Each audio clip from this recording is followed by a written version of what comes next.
इस मुआशरे के अंदर रहा क्या है? सच आप बोल नहीं सकते, जबान काट देंगे आपकी, आपको डालों में उठा के ले जाएंगे, आपकी टिंड कर देंगे, आपको मार देंगे, सीधी गोलियां मार देंगे आपको, और फिर उसके बाद आपकी जो पोस्टमार्टम रिपोर्ट होगी वो जान के लीक भी करवा देंगे। अरशद शरीफ की बेवा जिन मुश्किलात से गुजर रही है, कितने लोग हैं जो उसके साथ खड़े हैं? इमरान रियाज के साथ जो बीतती है, कितने लोग हैं जो उसको जाके उसके रोज शेयर करते हैं, या और जितने लोग जो इस अजाब से गुजरे हैं, कितने लोग हैं जो उनके साथ खड़े होते हैं। ये मुआशरा झूठ, मुनाफकत, धोखे, घटियापन की इंतहा के ऊपर है। मुझे खुदा की कसम बड़ी शर्म आई जब मैंने अपने वजीर आजम को वो क्लिप देखा ना शाम, जिसमें कहते हैं कि वो यूएई के अमीर जो थे वो अच्छे मूड में थे, तो मैंने कहा इनका मूड अच्छा है, तो मैंने कहा कि भाई थोड़ा मूड चंगा है तो थोड़े जे पैसे और दे दो।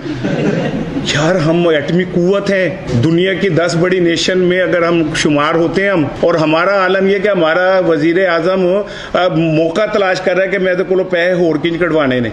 ये मुआशरा तबाह हो चुका है। इंसाफ की कुर्सी के ऊपर बैठा जज है, क्या वो इंसाफ को नहीं बेच रहा? क्या हमारे मुहाफिज डीएचए की फाइलें लेके नहीं फिर रहे? क्या हमारे सियासतदान रियासत को नहीं बेच रहे? क्या हमारा टीचर क्लासों में तालीम को नहीं बेच रहा? तो आपसे क्यों एक्सपेक्ट करें कि आप इमाम हुसैन के रास्ते पे चलें और आपके घर के बाहर काला अलम लगाओ और ये कहा जाए कि ये शहीद हुए थे?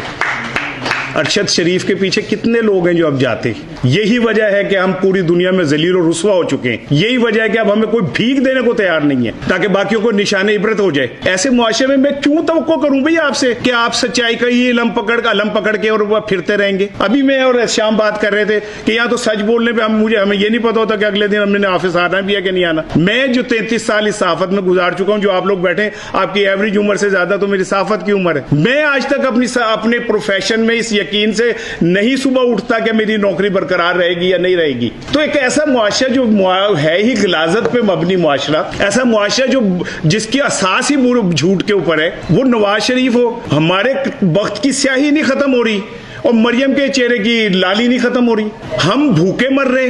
वो 2 घंटे पहले घर से निकलने हो तो उनका ड्राइवर प्राडो की क्या नाम है एसी खोल के ऑन कर देता है कि मैम को या साहब को गर्मी ना लगे, और फिर वो अंदर बैठ के जो बाहर गर्मी में पॉपकॉर्न की तरह पुड़क रहे होते हैं कारकुन, उनको कहते हैं कि हम आपके दुख में बराबर के शरीक हैं, 10 रुपए पेट्रोल बढ़ता है तो हमें नींद नहीं आती, भाई लेग्जोडिनल खा लो, तानू नींद नहीं आती, तुसी जाके कॉफियां पीन दे हो। ये मुआशरा, इस मुआशरे के सारे किरदार फ्रॉड है। इस मुआशरे के तमाम जो क्या कहते हैं वो है ना कायदीन, वो 2 नंबर हैं। तो ऐसे में एक यूट्यूबर सच कैसे बोल सकता है? क्यों बोलेगा वो सच?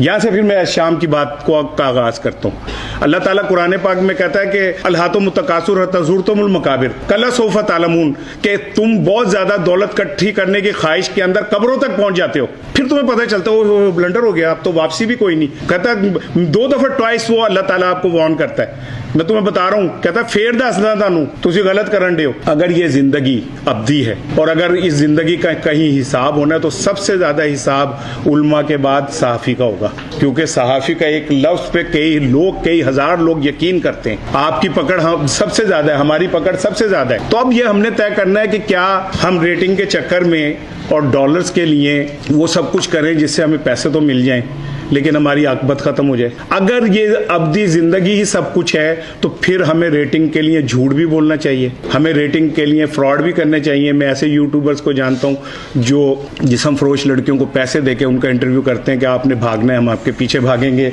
हम आपको पकड़ेंगे और पकड़ के आपसे कहेंगे तो आप ये कहेंगे, ठीक है ना। मैं उन यूट्यूबर्स को भी जानता हूं। मैं तो उस नस्ल से ताल्लुक रखता हूं। मेरा अब्बा मैनू कहता सी, मैं को गल करना सा, कहता सा पुत तैनू कुछ नहीं पता। वो हुण मैं गल करना, मेरा बेटा कहता अब्बा जी तानू कुछ नहीं पता। तो मुझे ऐसे लगता है कि सारा पता ही तुहानू है, ठीक है, सानू कख दा भी नहीं पता।